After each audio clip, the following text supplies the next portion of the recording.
the limestone was cold. The iron gates remained locked. In the winter of 1890, the intersection of 34th Street and 5th Avenue was the quietest place in New York. This was the residence of Caroline Schermerhorn Astor.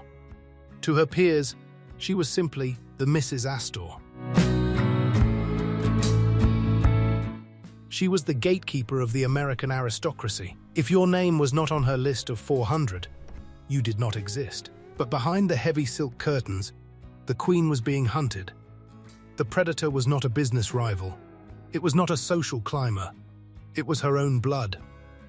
Her nephew, William Waldorf-Astor, was tired of living in her shadow. He was tired of her rules. He was planning a social execution that would change the skyline of Manhattan forever. Some say the ghosts of the old fur traders warned her of the coming storm. Others claim she was simply too arrogant to see the wrecking ball until it was already swinging. The public saw a palace of stone. The family saw a battlefield. The war for the first family's throne was about to begin. It would be fought with architects instead of armies. And it would be fueled by pure, unadulterated spite. What happens when the most powerful family in America decides to destroy itself? The answer was built in brick and mortar. We call it the Waldorf-Astoria. But in 1890, it was simply known as an insult. He arrived with 7 flutes and a dream. That is the legend the family preferred to tell. The reality was far colder. John Jacob Astor was a German immigrant with a butcher's hands and a predator's mind. He stepped off a ship in the winter of 1784. He had no friends in the New World. He had no currency. But he possessed a strategy. He traded the flutes for a handful of furs. He learnt the harsh language of the wilderness from the men who lived in it. He realized that the real gold of the American continent was not in its music. It was in the skins of its animals. He built his foundation on blood and pelts. It was a brutal, efficient beginning for a royal line. By the time he was 30, he controlled the trade from the Great Lakes to the Pacific. He was the first to realize that in a young nation, the first man to grab the resources is the only man who matters. The family name was born in the dirt. It would eventually be polished in gold. But the smell of the forest never truly left the ledger. American royalty did not begin in a palace. It began in a slaughterhouse. John Jacob's father was a butcher in the small German village of Waldorf. Blood was the family business. It hardened the boy early. He learned that every life had a price. In New York, he carried that coldness into every negotiation. He was a man of iron discipline. He saved every penny he touched. He worked 18 hours a day while his competitors slept. By 1800, he was a titan. Yet he never quite became a gentleman. He remained the butcher's son. He treated his business rivals like cattle to be processed. He was the first American millionaire. And he was arguably the most hated man in the city. He didn't care about the hate. He only cared about the count. He was building a wall of wealth that would protect his bloodline for 200 years. But walls also keep things trapped. The Astor temperament was forged in that Waldorf butcher shop. It was a legacy of cold steel and calculated silence. Then came the pivot that changed history. Furs were a finite resource. Fashions changed. Animals died out. But the dirt beneath a man's feet was eternal. Astor looked at the muddy, chaotic streets of Lower Manhattan and saw a machine. He began buying farms that no one wanted. He bought swamps. He bought rocky outcroppings miles north of the city limits. He was mocked for it. The newspapers called it Astor's folly. He didn't respond. He simply waited. He knew the geography of greed. He knew the city had only one direction to go. He didn't build houses. He didn't build shops. He simply owned the earth itself. He became the silent landlord of the American dream. Every time a new immigrant arrived, they paid John Jacob Astor for the privilege of standing on his soil. It was a parasitic brilliance. By the time he died, he owned the floor beneath the feet of 1 million people. He had turned the island of Manhattan into a private ledger. On his deathbed, the old man left his heirs a single ironclad commandment. Never sell the land. It became the holy law of the Astor dynasty. To sell was a betrayal. To lease was to live forever. This strategy made the family immortal. It also made them lazy. The second and third generations were not creators. They were rent collectors. They didn't need to work. They didn't need to innovate. They simply waited for the first of the month. The fortune grew in the dark. It became a mountain of gold that required no effort to maintain. But mountains cast long, cold shadows. The heirs became prisoners of their own geography. They were wealthy beyond human comprehension, and they were profoundly, dangerously bored. They lived in mansions that felt like vaults. They were masters of the city, and they were completely isolated from it. The rule of immortality had a hidden cost. It guaranteed the money, but it guaranteed the rot of the spirit. The landlords of New York were becoming the hermits of Fifth Avenue. Vast wealth often breeds a specific kind of madness. It is a paranoia born of hoarding. By the mid-1800s, rumors began to leak out of the Astor counting house. Employees spoke of a presence in the vault. They claimed the old man haunted his own ledgers long after his death. Some said he would manifest in a darkened room, his fingers tracing the phantom numbers of a fur trade that ended decades ago. Others believed he was protecting his iron safe from his own children. It is a common folklore in the history of dynasties. The founder refuses to let go. But there is a practical alternative. The heirs were so terrified of the first John Jacob that they saw him everywhere. His personality was so dominant that his memory became a haunting. They didn't hear ghosts. They heard the echoes of their own inadequacy. Either way, the silence in the Astor mansions became heavy. The counting house was a place of dread. The first ghost was not a spirit.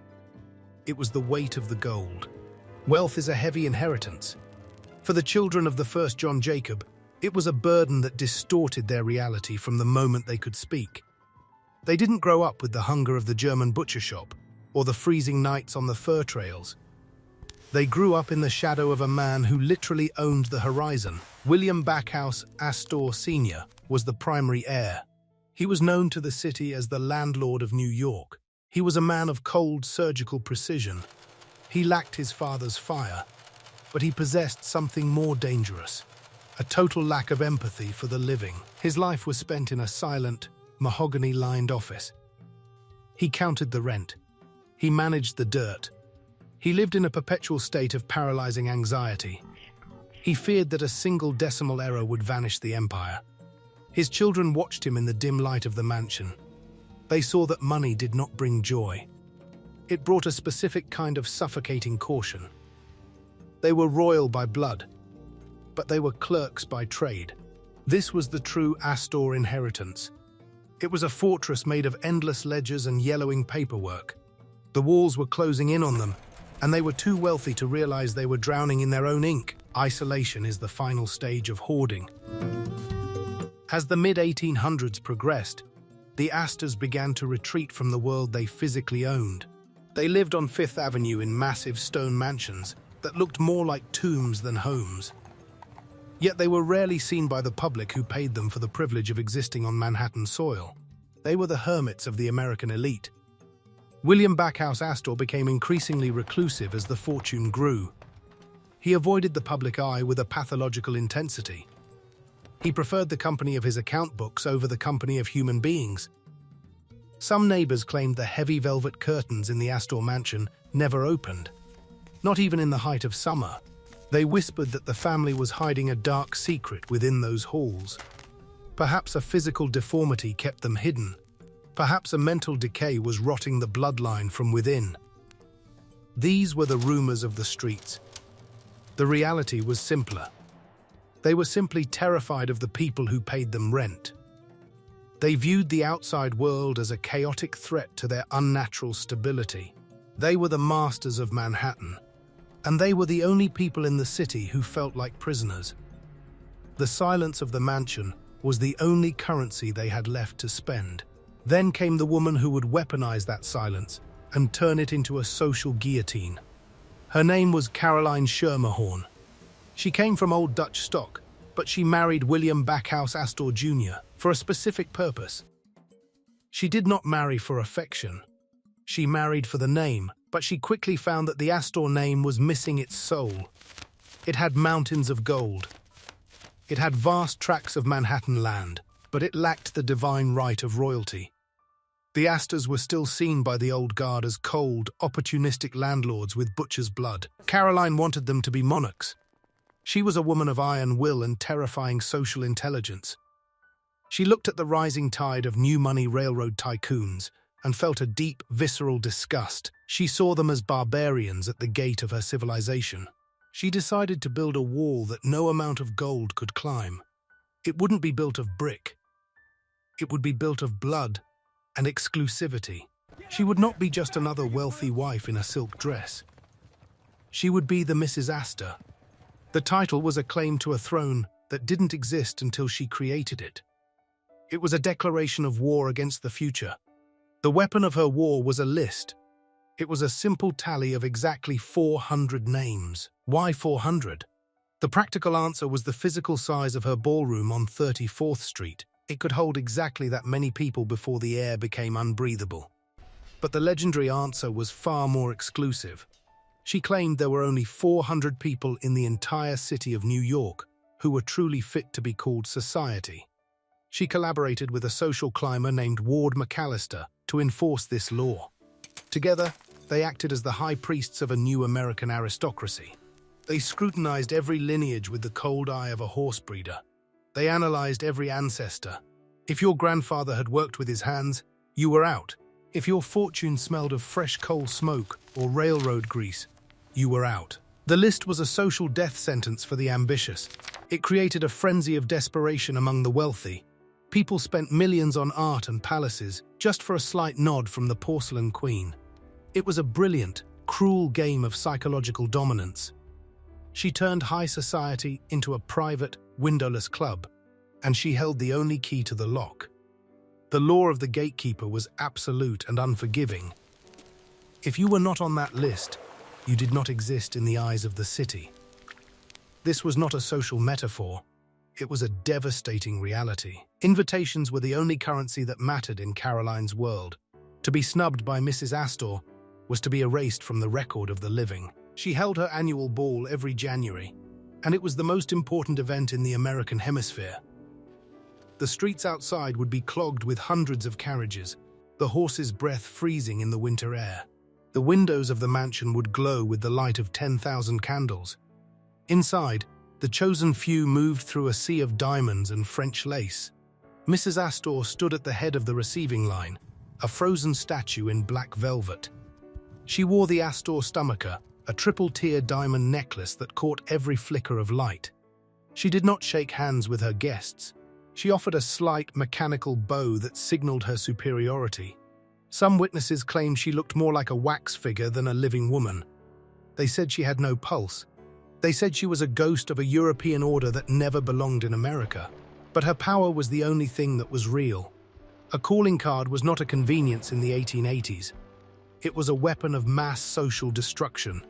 The silver tray in the foyer of 840 Fifth Avenue was a battlefield where lives were determined by a single piece of cardstock. Mrs. Astor's servants were trained to recognize the names that carried ancestral weight and those that carried the vulgar scent of trade. If your card was not returned within 24 hours, you were socially dead. It was an execution without a drop of blood. William Waldorf-Astor saw this power and grew to despise the cold calculation of it. He believed the simple title of Mrs. Astor belonged to his own wife by the right of the senior family branch. The battle for a piece of paper began the great rift that would eventually tear the dynasty apart. It was a war fought with calligraphy and etiquette. Every afternoon, the carriages of Manhattan would drop their cards like artillery shells into the Astor parlor. The city watched with bated breath to see who would be left standing when the sun went down. For Caroline, it was about maintaining the purity of the line. For her nephew, it was about the theft of his birthright. The calling card was the first salvo in a campaign of spite. The ballroom at 34th Street was the most exclusive real estate in the Western Hemisphere. It was a cathedral built to worship the Astor ego. The walls were lined with heavy gold leaf and massive mirrors that reflected only the approved faces of the 400. To step inside was to enter a psychological vacuum. The air was thick with the scent of out-of-season lilies and expensive French perfume.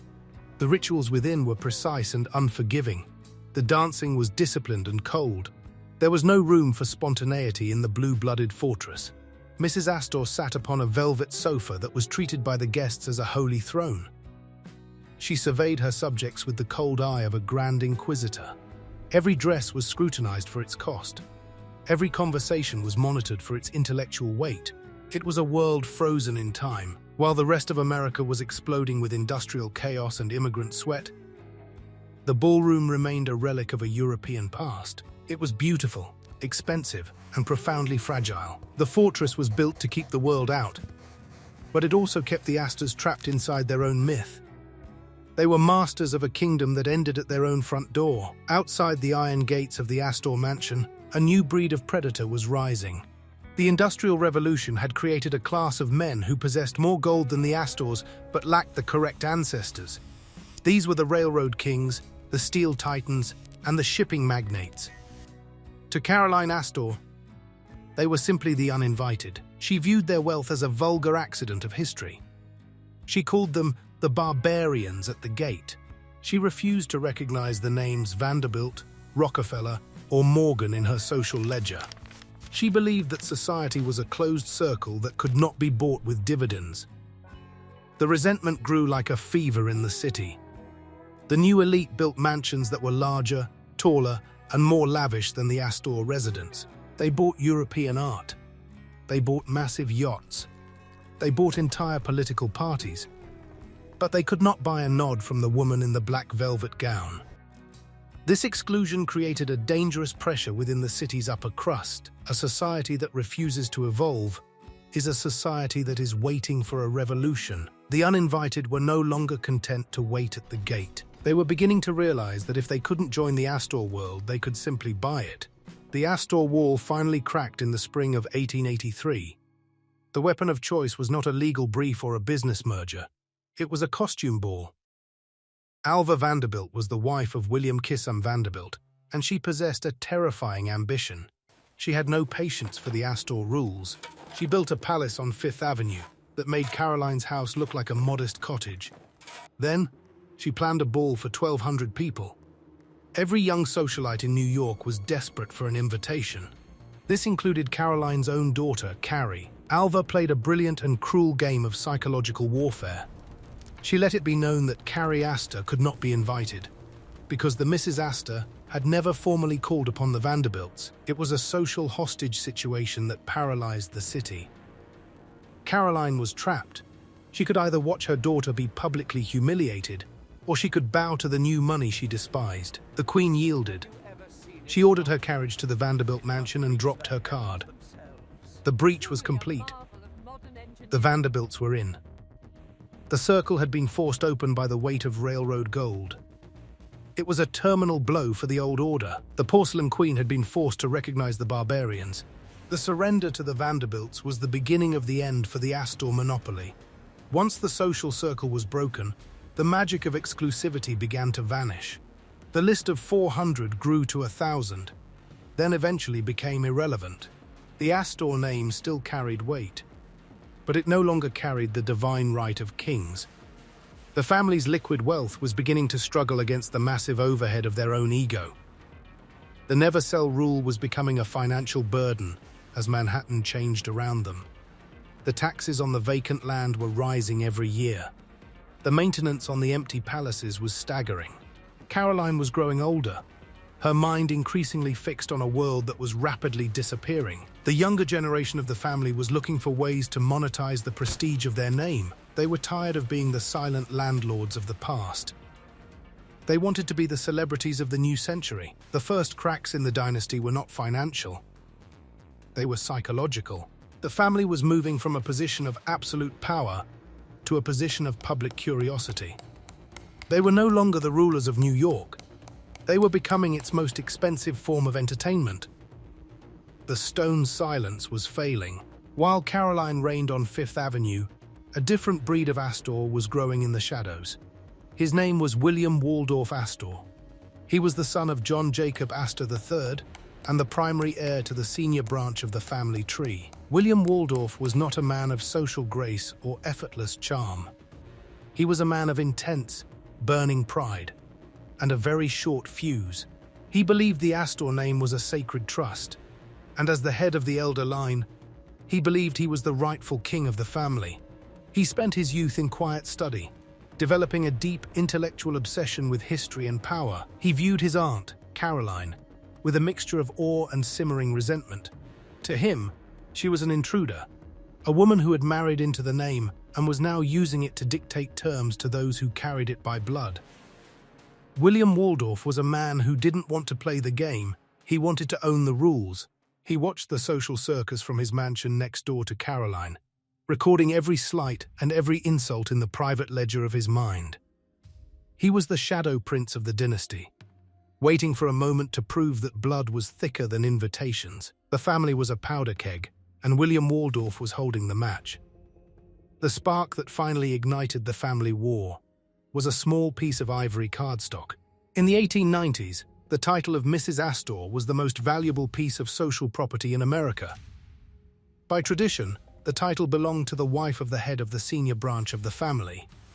When William Waldorf's father died, he instructed his wife Mamie to begin using the simple title Mrs. Astor on her calling cards.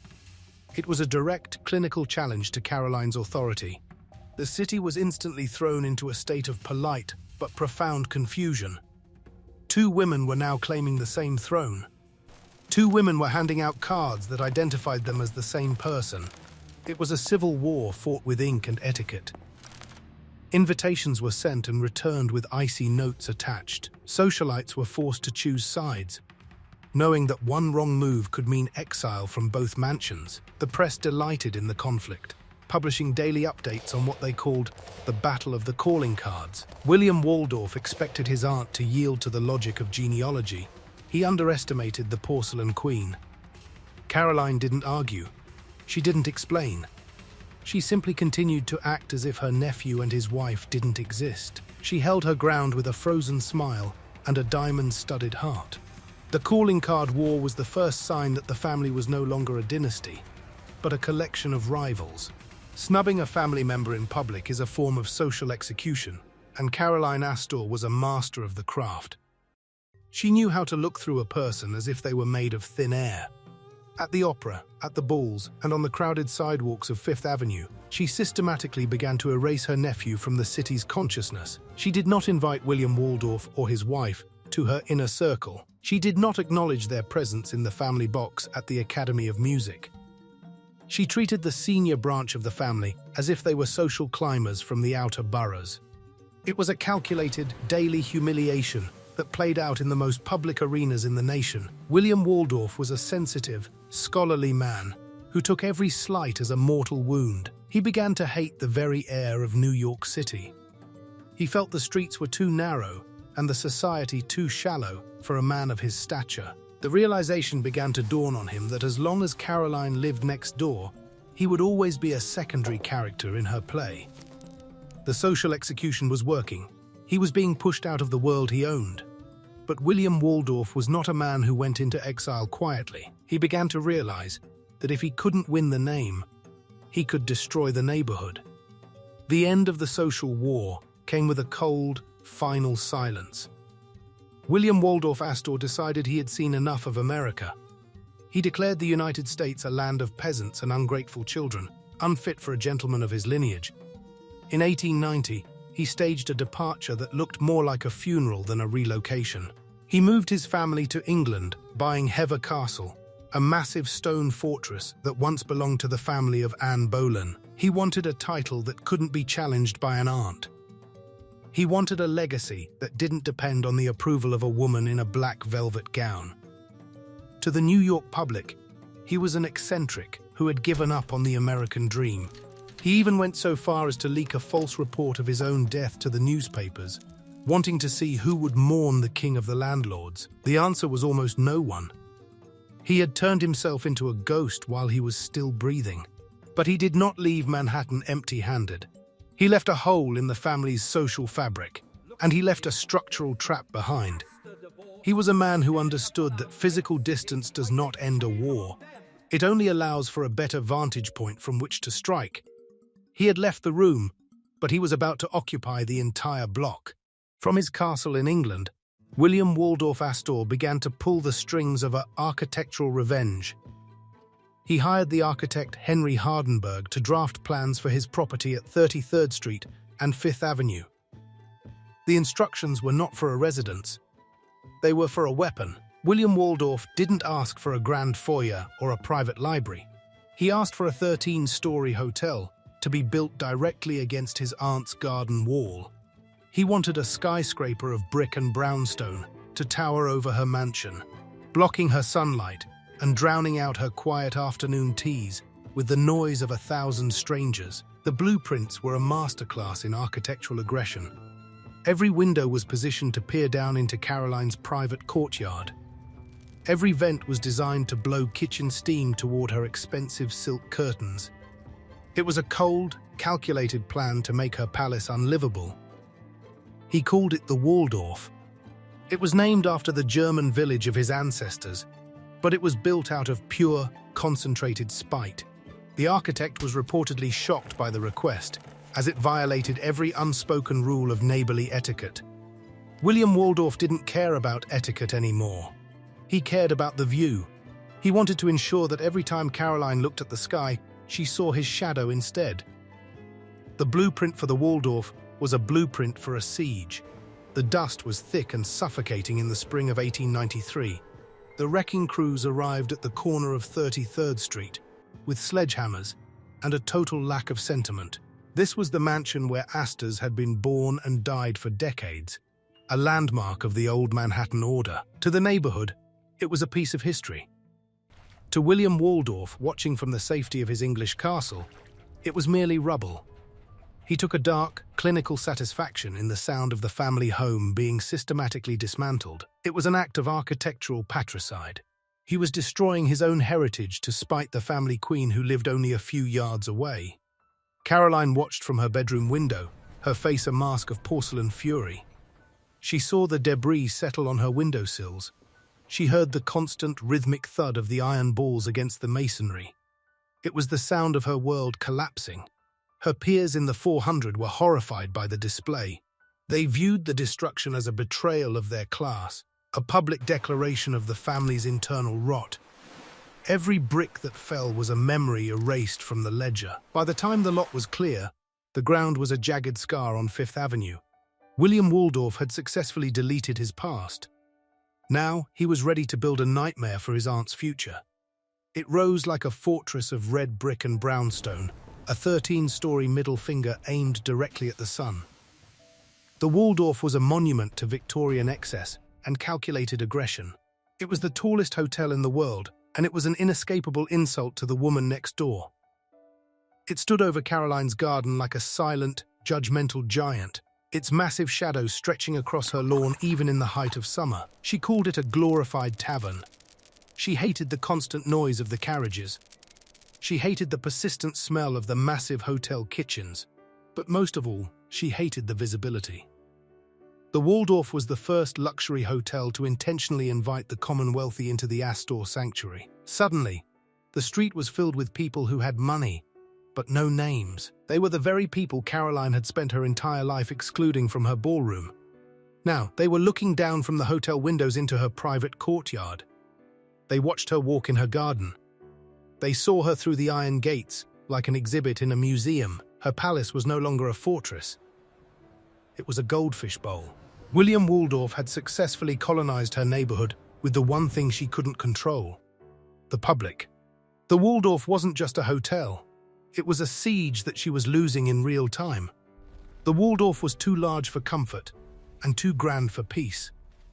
It was a labyrinth of dim corridors, heavy red velvet drapes, and gold leaf ceilings that felt oppressive even when the rooms were empty. Almost immediately after the first guests arrived, the staff began to report strange, cold spots in the hallways. They spoke of a man in black roaming the upper floors in the middle of the night. Guests claimed to hear the rhythmic tapping of a cane against the marble floors when no one was there. Some believed it was the ghost of the first John Jacob Astor, the old fur trader returning to protect the land he never wanted sold. Others believed the building itself was soaked in the residual energy of William Waldorf's hatred. It is a common phenomenon in architecture. A building constructed with a single, negative intent often retains a heavy, unsettled atmosphere. But there is a practical alternative. The Waldorf was a technological marvel of the age. It had steam pipes, mechanical elevators, and a complex ventilation system. The sounds were likely the groans of a new building stretching its iron bones. The man in black was likely a weary night porter in a dark suit. But the legend persisted. The guests wanted to believe in the haunt. They wanted to feel the Astor drama in the air. The hotel was a monument to a living feud. It was only natural that it would house a few dead ones. Caroline Astor was a woman made of stone and pride. She did not scream at the construction noise, and she did not cry over her lost sunlight. She simply plotted. She looked at the rising walls of the Waldorf and realized her fortress had been breached beyond repair. She decided to leave 34th Street. But like her nephew, she refused to leave quietly. She instructed her son, John Jacob Astor IV, to build a bigger, grander hotel on the remaining family lot. She wanted a structure that would dwarf the Waldorf. She wanted 17 stories of French limestone and high society arrogance. She called it the Astoria. It was a direct, physical counterattack in an architectural arms race. She moved her throne further uptown to 65th Street, but she left a legacy of competition behind. The city watched with a mixture of awe and exhaustion as two members of the same family built skyscrapers purely to annoy each other. It was the peak of Gilded Age insanity. The Astoria was designed to be more lavish, more modern, and more exclusive than its neighbor. It was a second wall built to hide the first. The neighborhood was no longer a residential street. It was a battlefield. Caroline had lost her home, but she ensured that her nephew's hotel would never stand alone. She had turned his insult into a stalemate. Hatred is an expensive hobby. By 1897, both branches of the Astor family realized that their private war was bleeding them dry. The Waldorf and the Astoria were competing for the same guests and cutting each other's prices to the bone. They were cannibalizing their own wealth to feed their resentment. A mediator was called to find a solution that wouldn't involve a total financial collapse. His name was George Bolt. He proposed a solution that seemed impossible to the feuding cousins. He suggested they join the two buildings together to create a monopoly. He designed a 300-foot corridor lined with red velvet, gold leaf, and massive mirrors to bridge the gap between the properties. It was a bridge over a river of spite. It became known as the hyphen. The truce was signed in ink, if not in spirit. The Waldorf-Astoria was born. It was a marriage of convenience between two people who still refused to speak to each other in private. The family had traded their privacy for a global brand. They were now the owners of the most famous hotel in the world. But the building itself was a scar. It was two different architectures forced to touch. A monument to a compromise that no one really wanted. The Red Velvet Truce was the final act of the Fifth Avenue War. The land had been developed, the family had been divided, and the city had gained a landmark made of pure, unadulterated spite. The hyphen became the center of the social universe, but it was a universe that Caroline Astor no longer recognized. They called it Peacock Alley. It was a 300-foot runway of marble and vanity where the wealthy could be seen by the public. It was the absolute structural destruction of Caroline's original vision. She had spent her entire life building a wall around 400 people. Now, anyone with $5 for a room could walk the same halls as an Astor. The alley was lined with high-backed velvet chairs and massive gilded mirrors that reflected a new American reality. It was a theater of the ego. People spent hours walking back and forth, displaying their jewelry, their furs, and their ambitions. It was the birth of modern celebrity culture. The Astors were no longer the gatekeepers of a private club. They were the hosts of a public carnival. Some say the ghosts of the old fur traders would avoid this part of the building. The noise was too great. The perfume was too thick. The air was heavy with the smell of new money and desperation. The hotel had become a machine for generating cash by selling the prestige of a name that was being hollowed out from the inside. William Waldorf watched from England. He had won. He had forced his aunt's world into the marketplace. The success of the Waldorf-Astoria was a bitter pill for a family that still couldn't sit at the same table. Within a single year, it became a global legend. It set the definitive standard for luxury in the Western world. It had electricity in every room. It had private telephones. It had a staff of thousands trained to anticipate every whim of the elite. But the name itself was a constant, towering reminder of the family rot. The hyphen in the middle of the name was not a symbol of unity. It was a symbol of the gap between the two cousins. They shared the profits with clinical precision, but they never shared a conversation. The merger was a financial masterpiece and a human failure. It proved that in the Gilded Age, the only thing more powerful than greed was the desire to win a family feud. The public loved the story. They loved the idea of a hotel born from a fight. It added a layer of mystery and tension to the brand. People stayed there just to feel the vibration of the Astor drama in the walls. They looked for the scene where the Waldorf ended and the Astoria began, searching for the fracture in the dynasty. The merger didn't fix the family. It simply capitalized on their dysfunction. It was a legacy built on a foundation of mutual resentment. As the new century dawned, the Astor dynasty entered its third and most complex stage. The era of the cold landlord was fading. The era of the inventor had arrived. John Jacob Astor IV was now the undisputed master of the American branch. He was a man of the future. He was a brilliant inventor who held patents for turbines, bicycles, and even a vibratory disintegrator. He was obsessed with technology and the conquest of nature. He was a man who looked at the Manhattan dirt and saw more than just rent. He saw a laboratory. J.J. Astor was a departure from the family norm.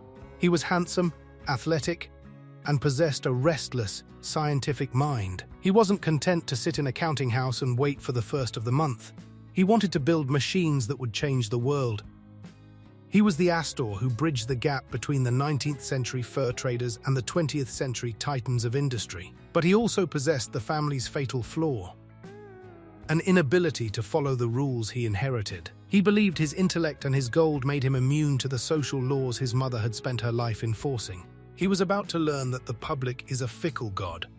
He was preparing to launch a new era, unaware that he was walking toward a disaster that would define the name forever. In 1911, J.J. Astor IV did the unthinkable. At the age of 47, he divorced his wife of 20 years, Ava Willing. In the world Caroline Astor had built, divorce was a social death sentence. It was a stain that no amount of diamonds could wash away. But J.J. didn't stop there. Just months later, he married an 18-year-old girl named Madeline Force. She was younger than his own son. The city was paralyzed by the scandal. The press called it a betrayal of the class. The pulpits of Fifth Avenue screamed about the decay of American morality. J.J. Astor, the richest man in the nation, became its most prominent pariah. He was an Astor, yet he was no longer welcome in the clubs he owned. He had violated the primary law of the dynasty: keep the secrets inside the mansion. His marriage was seen as an act of romantic madness that threatened the stability of the entire social order. He didn't care about the gossip. He believed the rules didn't apply to a man who owned the city. But the silence that followed him in the streets was heavy. He found that even $100 million couldn't buy a friendly face in a New York ballroom. He had traded his status for a teenage bride, and the price was rising every day. The pressure of the scandal became unbearable. J.J. and Madeline found that the air in New York had turned toxic. They were the most famous couple in the world, and the most lonely. They decided to stage a tactical retreat. They fled the city in a cloud of gossip, embarking on a long honeymoon that was actually a social exile. They traveled to Europe. They spent months in the heat of Egypt, floating down the Nile in luxury. They were waiting for the fires of the New York press to burn out. They were waiting for the 400 to forget. Madeline became pregnant during the journey, and the stakes grew higher. J.J. wanted his child to be born on American soil. He wanted his heir to carry the Astor name in the city the family owned. But the return voyage was not going to be a quiet one. They were the elite of the elite, and they required a vessel that matched their stature. They looked for the largest, fastest, and most modern ship in existence. They wanted a fortress of steel that would protect them from the judgmental eyes of the world. They were looking for a way home, unaware that they were booking a suite in a tragedy. The social exile was about to become a permanent one. They booked a suite on the arms Titanic. To J.J. Astor, the ship was a technological marvel that mirrored his own scientific ambitions. It was a city of steel and silk. It was a floating Waldorf-Astoria. He felt at home among the massive turbines and the electric elevators. He viewed the ship with the hubris of a man who had never lost a battle with nature. The Astors traveled with a retinue that included a valet, a maid, a nurse, and J.J.'s beloved Airedale terrier, Kitty. They were the crown jewels of the first-class passenger list. The presence of the richest man in the world gave the ship an air of absolute safety. If J.J. Astor was on board, the Atlantic was merely a playground. He spent the early days of the voyage in the gymnasium and the smoking room, discussing the future of wireless telegraphy. He was relaxed. He was happy. He believed he had outrun the scandal. He was returning to New York to reclaim his throne, carrying a pregnant wife and a fortune that was growing even while he slept. The ship moved through the calm, icy water with a terrifying confidence. J.J. looked at the horizon and saw only progress. He didn't hear the warnings. He didn't see the ice. He was a titan on an unsinkable ship, heading toward a date with reality. The air turned cold on the night of April 14th.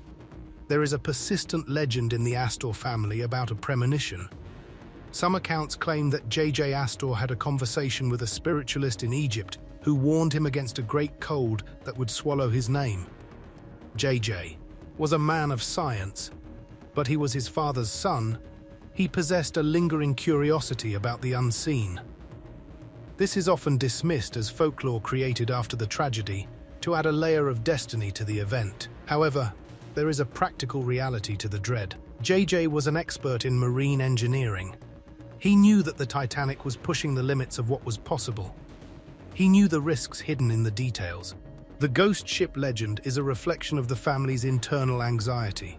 They were a dynasty that felt immortal, yet they were haunted by the knowledge that everything they owned was built on the shifting sands of public opinion and physical luck. As the ship entered the ice field, the atmosphere in the Astor suite became heavy. Kitty the dog was reportedly restless. J.J.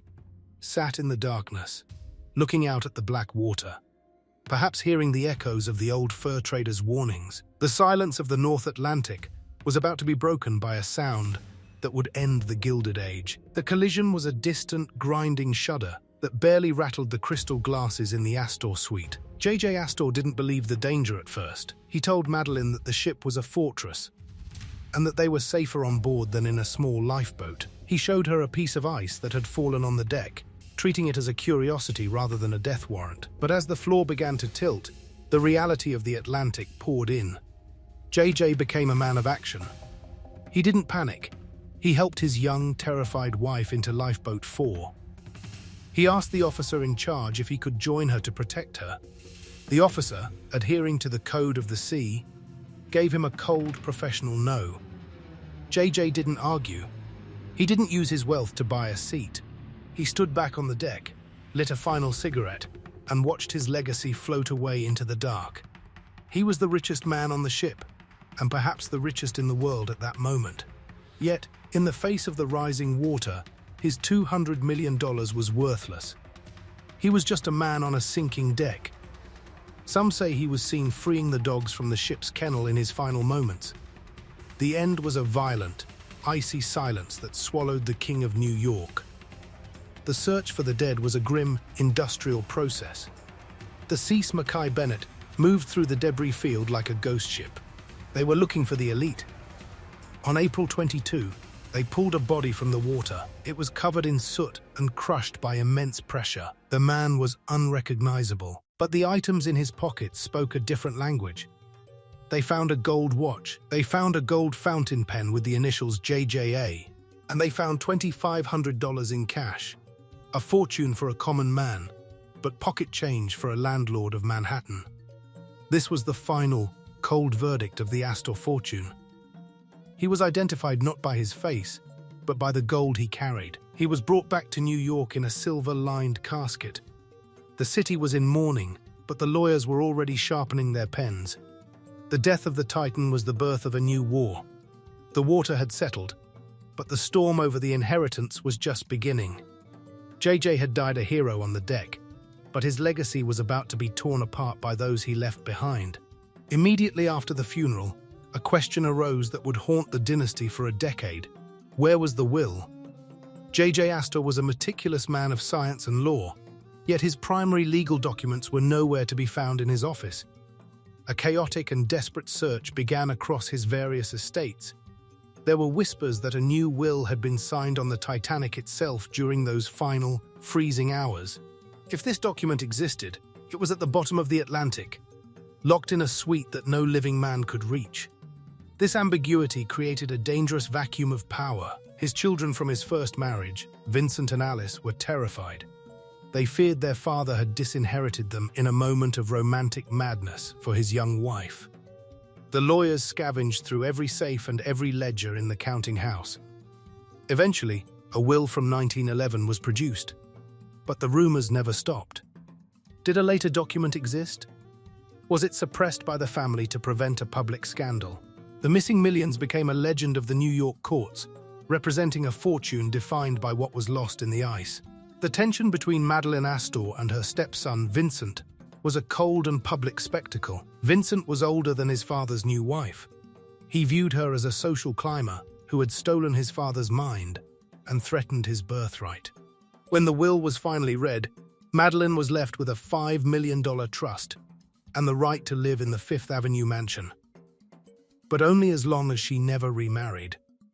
It was a gilded cage designed by the dead. She was a young, pregnant widow with a massive inheritance and no freedom to live her own life. Vincent watched her every move like a predator waiting for a mistake. He wanted the house. He wanted the Mrs. Astor title back for his own branch of the family.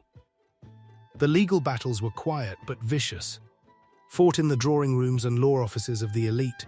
Madeleine eventually chose love over the Astor money, marrying a childhood friend and forfeiting her millions and her home. She walked away from the empire, leaving Vincent with the gold and a bitter victory. The ice of the Atlantic had moved into the Astor parlors, freezing the family apart forever. Vincent Astor was now the king of the landlords. He was the richest man in America, but he carried the name like a heavy chain. He was a man of cold precision, much like his grandfather. He lacked his father's charm and his grandmother's social grace. He lived a life of extreme, defensive caution. He saw the world through the windows of the counting house, obsessed with the maintenance of the hoard. Under his reign, the Astor strategy began to change. The never-sell rule was finally broken. Vincent realized that the city was moving faster than the family could collect rent. He began to sell off the massive blocks of Manhattan dirt that had built the dynasty. He sold the Waldorf-Astoria. He sold the family lots to developers. He was liquidating a century of history into a bank balance. He was the first Astor to realize that the land was a prison. He wanted the freedom of cash, yet the cash only brought him more isolation. He was a man who owned everything and trusted no one. The burden of the name was beginning to crush the spirit of the heirs. The dynasty was moving from a position of ownership to a position of management. Then came the woman who would attempt to save the Astor name from its own coldness. Her name was Brooke Russell. She was the third wife of Vincent Astor, and she was unlike any woman the family had ever seen. She was not a recluse. She was not a statue in black velvet. She was a force of life. Brooke married Vincent in 1953, not for his gold, but for the opportunity to use it. She found a husband who was deeply lonely and a fortune that was stagnant. She decided to turn the Astor legacy into a public mission. She was the first to realize that in a modern America, the only way for a dynasty to survive was through philanthropy. She became the Mrs. Astor for a new generation, but her weapon was not a list of 400. Her weapon was a checkbook. She spent decades giving away millions to the libraries, the museums, and the poor of New York. She became the most beloved woman in the city, but behind the smiling public mask, the old Astor curse was waiting. She was building a legacy of gold, while her own household was becoming a den of thieves. Brooke Astor was a master of the public gaze. She understood that celebrity was the new currency of power. She moved through the ballrooms of New York with a grace that reminded the public of the Gilded Age, but with a heart that seemed to belong to the people. She was the face of the Astor Foundation, and for 30 years, she personally oversaw the distribution of over $200 million. She visited the slums. She funded the reading rooms. She was a queen who actually walked among her subjects. The press adored her. The elite respected her. She had successfully washed the robber baron blood from the Astor name and polished it into a symbol of generosity. She was the most important woman in the nation, a living landmark. But the money she was giving away was the very gold that her own family was beginning to covet. While she was saving the city, she was losing control of her own apartment. The $100 million philanthropist was about to become a victim of the very greed her predecessors had perfected. The mask was beautiful, but the rot beneath was accelerating.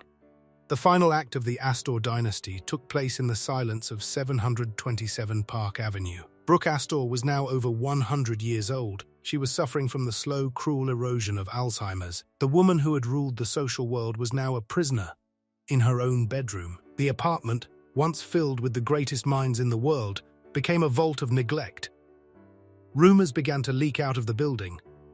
Staff spoke of a woman being kept in isolation, surrounded by tattered silk and fading memories. They claimed she was being denied medical care. They said she was being forced to sleep on a urine-soaked sofa, while her millions sat in the bank.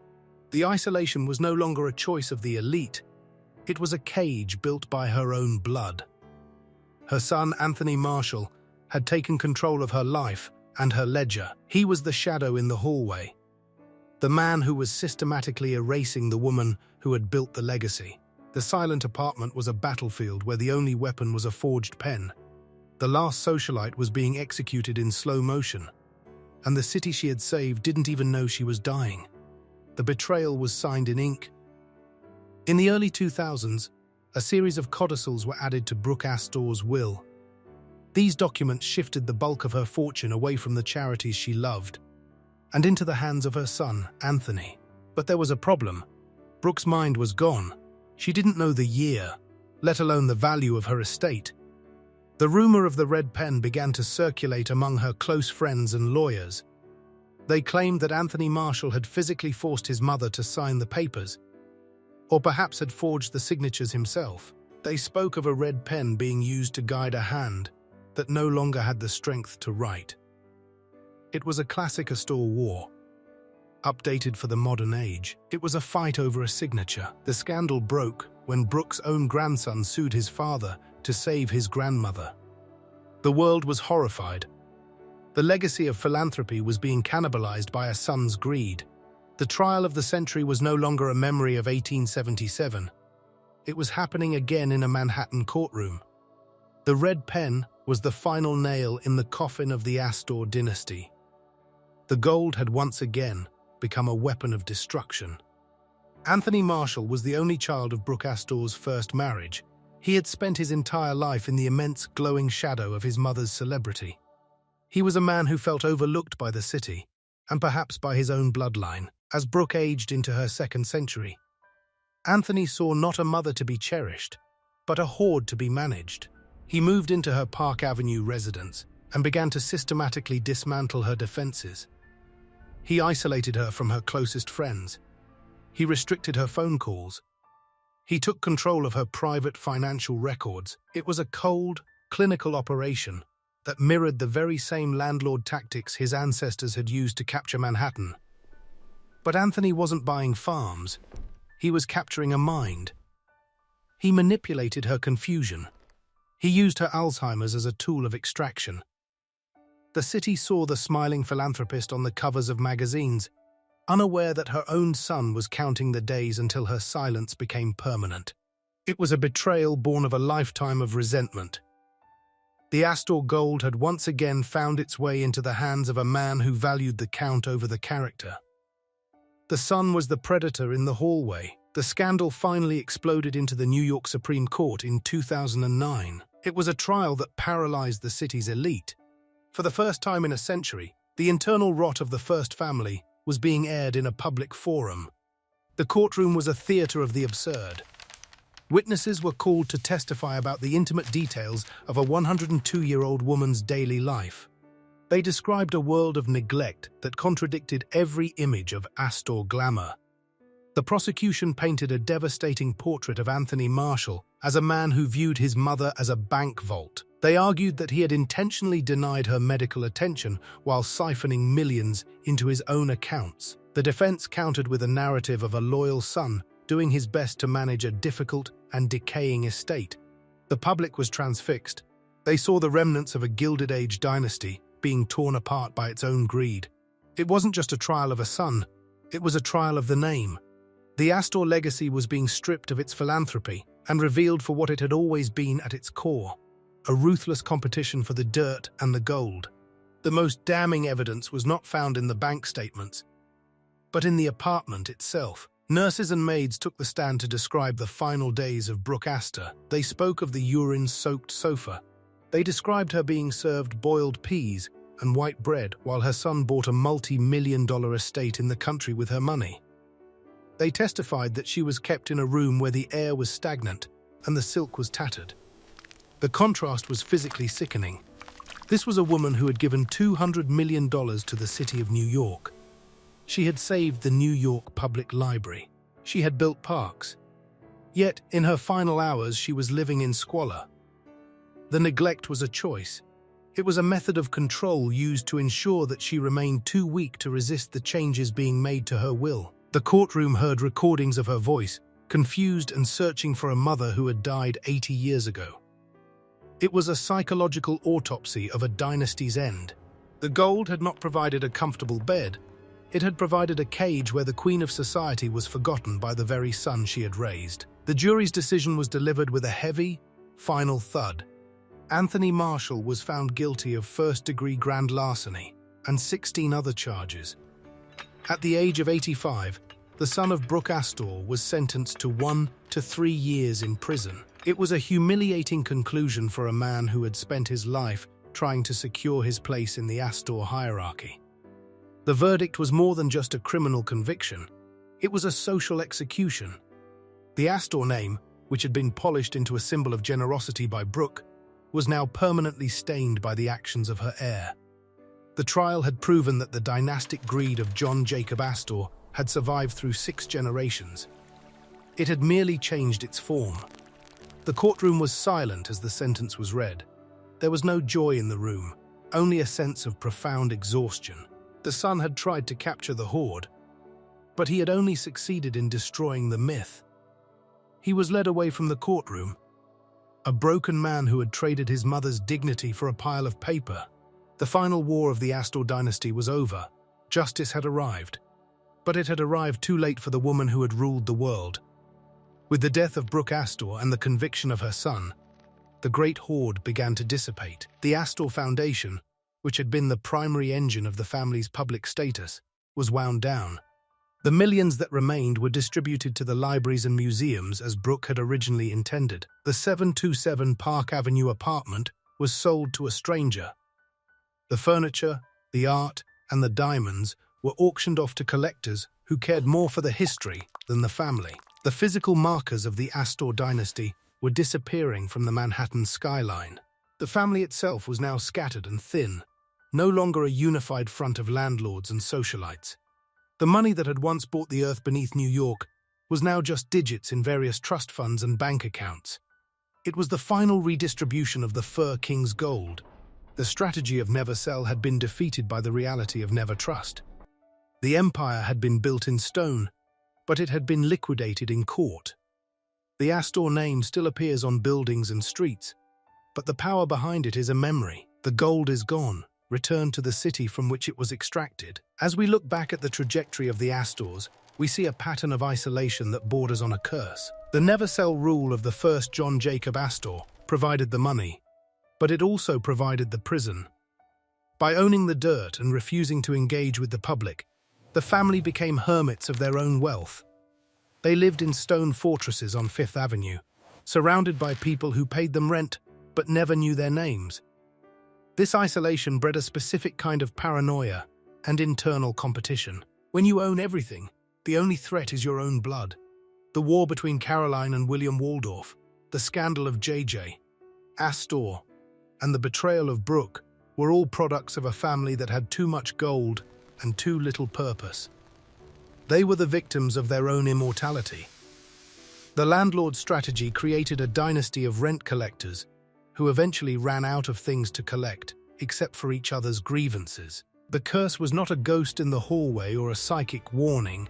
It was the psychological rot that occurs when human beings are treated as ledger entries. The Astors owned New York, but they never truly lived in it. They were simply the silent observers of a city they could never control. The story of the Astors is the definitive autopsy of the American dream. It shows the incredible power of a single idea, owning the land, to build an empire that lasts for centuries. But it also shows the devastating cost of that empire on the human spirit. Cornelius Vanderbilt built a railroad.